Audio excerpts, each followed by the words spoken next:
Okay, hello, I'm Michael Rittenauer, executive chef here at Massanutten Resort. Today I have with me Kim Alexander. I'm the pastry chef for Massanutten Resort. Okay, so we're going to do a little sugar cookie project. We provided you with the recipe. We thought where everybody's trapped in the house with each other, this could avoid the internal apocalypse. So first thing, sugar cookies, very simple recipe. It's a, I don't know which method is that, Kim? That's just a straight Cream. method. So you're creaming the eggs and the sugar, add the flour at the end, but all that's in the recipe. So first thing you're going to do, you're going to make your dough, and it's going to sit, I don't know how this set for a couple hours, but overnight is ideal, but 1 hour will get it in a pinch. And then you're going to roll it out, and as we can see, the rolling pinch is using, it's probably not like grandmother's. What do you got there, Kim? It's a traditional French rolling pin. It helps you to get the dough, the thickness that you want, by applying pressure to the middle instead of on the sides. See, and I always thought it's because pastry people were lazy and they just wanted to throw everything in the dish machine because, you know, with the roller pin, with the bearings and all that, you can't wash it. It gets dirty. With this one, you can kind of do whatever you want with it, right? No, you can't. You still have to clean it with a dry cloth as you would your traditional rolling pin. Oh, you oil it every now and then? Yes. Okay. So once we roll it out, it's pretty simple. We're going to cut shapes. And of course, you have cookie cutters of your own, whatever you want. Today, obviously, we're doing like a spring theme. She's got an Easter bunny, some eggs, and that kind of thing. If you don't have cookie cutters on hand, you can just roll this up in saran wrap and slice it, and it'll just give you a nice circle, and you can still decorate it. Oh, yeah. Okay. So once we cut them out, we'll transfer them to this makeshift baking tray we got here. And for me, I love sugar cookies. That's like the homemade sugar cookies. Probably they're my favorite cookie. I'm always yelling at them when they don't make it the way I like it. Yes, we have them crunchy. I don't like them soft, but that's of course will be up to the person making them. So you know, once we will just sit this over here in our pretend oven, and it'll bake, and then all of a sudden, boom, here we are. We have our cookies, and don't worry, I'm touching them, but no one's eating these today, I don't imagine. So we've prepared icing, and what do you call this icing, Kim? I call it a flat icing. Okay. And why do you call it a flat icing? It's very basic. It's a nice icing for the sugar cookie. As you can see, we have, when it's completely coated like this, we call it flood icing, which means it just coats it completely. So it gives you a couple options. You know, if you're working in a pastry shop where you have to go very quickly, you just you let it and it runs down.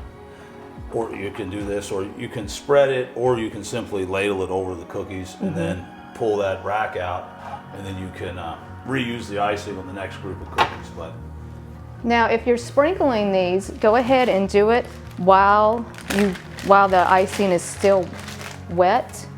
Just sprinkle it. If you're going to do more detailed icing, you want to let it harden, and then you can draw over it, as these here have been done.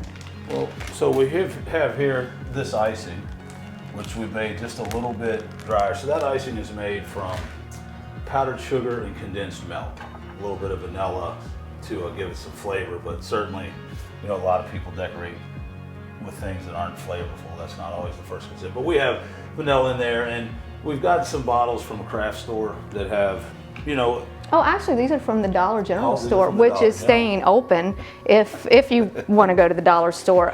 If not, a Ziploc baggie works just fine. You put it in here and you just cut a little corner here. So pastry chefs, they will use something like this piping bag, and they'll have different tips for different designs.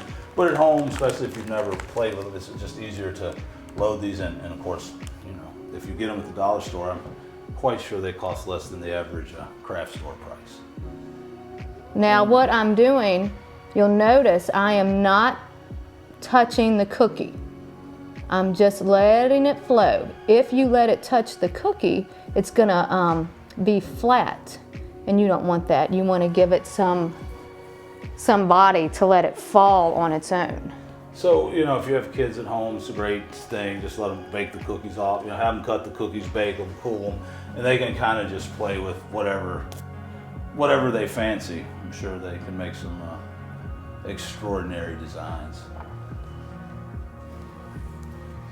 Okay, so, well, I don't know. What do you think, Kim? That's a flower? You're making a sunflower? Yeah, I Do a was. butterfly. You want to do a Let me butterfly? do a butterfly. Please, Yeah, yes. let me do the butterfly. 'Cause, Yes. well, you know how I am. Now, while Chef Mike is going to Okay, decorate so- our butterfly, I'm gonna do a green. Oh, duh. Can't trust me with anything. I'm not a pastry person. I make fun of them all day long. I need them, and they do a great job. But you know, see, this is a bench knife, and you're probably looking at that and saying, "Well, that's not a knife." But I let them call it a knife because most of them use a serrated chef's knife. So that's a knife to them. Then it's a knife to them. Okay, pink. See? Look at that. I'm pretty talented, ain't I? very much so. Oh, let's see. Okay, and of course y'all can stop us whenever you've had enough of me. Now, to get the different consistencies of the icing, as I was saying, we have what we call the flood icing. Your recipe is sweetened condensed milk, powdered sugar, and heavy cream. Powdered sugar is going to make it thicker, and heavy cream is going to make it thinner. So you can see here with the blue how solid that is. That has more powdered sugar in it.